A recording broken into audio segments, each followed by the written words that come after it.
For in the one Spirit we were all baptized into one body, Jews or Greeks, slaves or free, and we were all made to drink of one Spirit.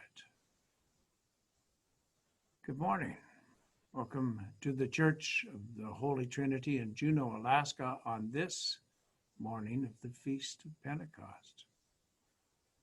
Thank you for joining with us in worship today. Although we may be entertained in the process, our purpose is different here than entertainment. Our purpose is worship of the one holy God. Perhaps you're coming here for the first time. Perhaps you've been a member of this parish for a whole long life.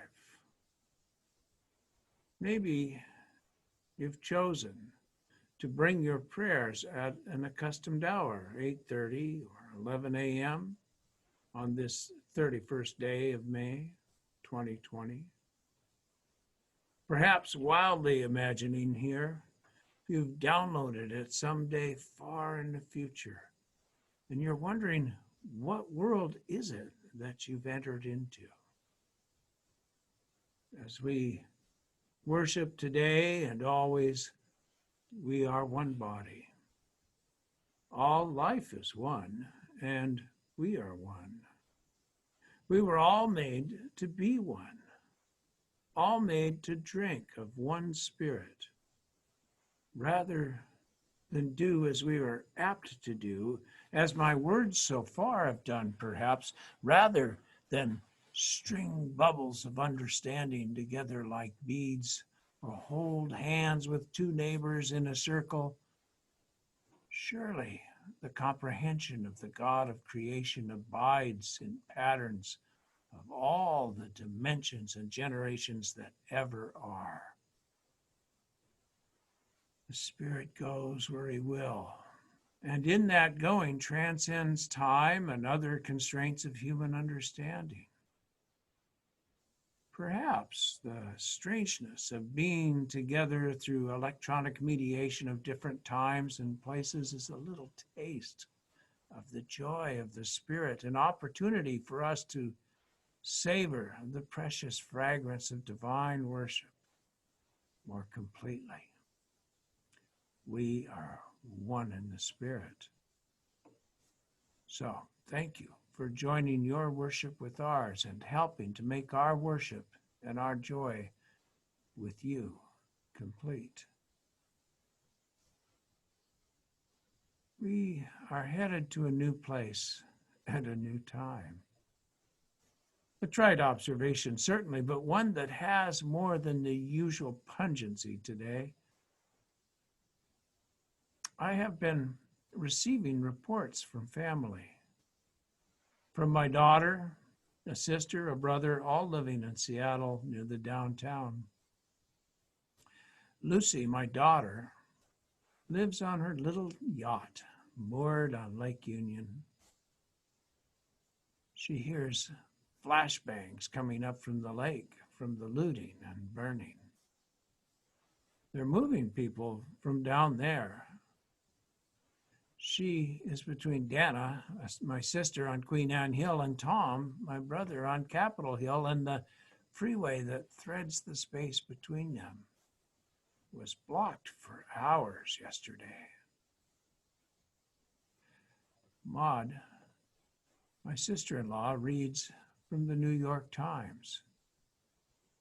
It has been a year of national trauma that started out feeling like another 1998 with impeachment, then another 1918 with a killer pandemic, combined with another 1929 given the shattering economic fallout. Now add to that another 1968, a year of deep social unrest.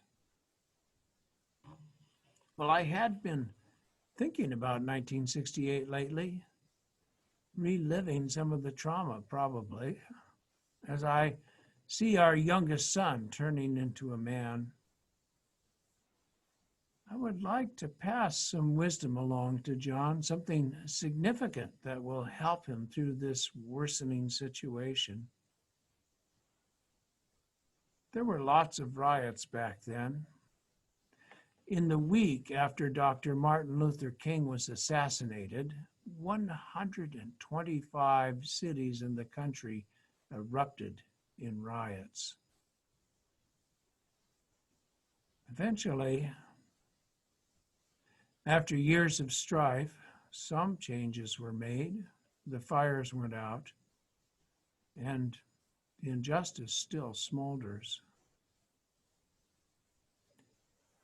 George Floyd died on May 25th this year, the latest in a long string of Black men and women killed by police. Protests began, followed by riots spreading across the country. In all the years which have passed, what have we learned?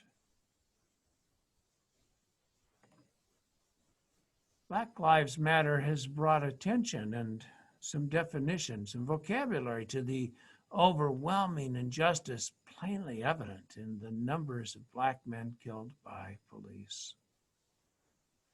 The involvement of racism in this is as stark as data and numerical facts can make it, and yet polarized political narratives have stymied change, and the killing continues. What we seem to have learned in this case so far is that technology matters. Investigative reporting brought video clips from surveillance cameras and from cell phones to public attention. Protests have grown and become violent, and we're at the beginning of a terribly fraught summer in a time of pandemic, economic collapse, massive social unrest, international relations in turmoil, and there are rapidly increasing signs of a falling and failing national state. At this moment, it's not looking too good. But that's the so-called big picture. Life is lived in the neighborhood, not somewhere over the horizon. We are headed into a new place and a new time, and that may well be somewhere over the horizon. And we'll get there by starting here where we are. And where we are is a good place. Let us give thanks. Rather than divide up as we're apt to do, judging and competing, remember that we're all one. We can string our words in prayers, colored like beads in patterns of beauty. Pray the beads, pray for each other, pray for understanding. In the hard lessons of pandemic, we learn the way that infection spreads on the breath of life, and it teaches how deeply we are one. When each is cherished, protected, and supported in healing, the spread of infection stops. It is because we really are all one. In the economic devastation that is now spiraling down, there too we are all one. We are one in the Spirit. We are one in the Lord. We know that there's plenty if justice is restored. For the moment, stop the money pumps. Let it be for a time of jubilee. Stop forcing the benefits uphill. Let them flow where gravity takes it, where it is most needed. We are one in the Spirit.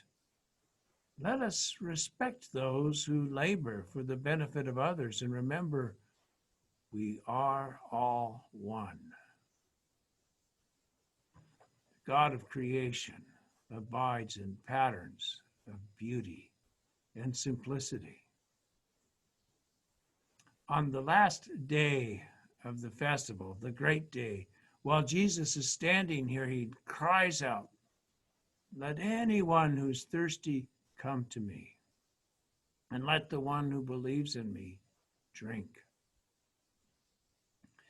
Now, Jesus says this about the Spirit, which we have received, because Jesus has been glorified. And the Spirit said, "Out of the believer's heart shall flow rivers of living water." The Spirit goes where he will. And in that going is the course of the river of life. Taste and see. Taste the joy of Jesus and savor the precious fragrance of divine love, for we are one in the Spirit.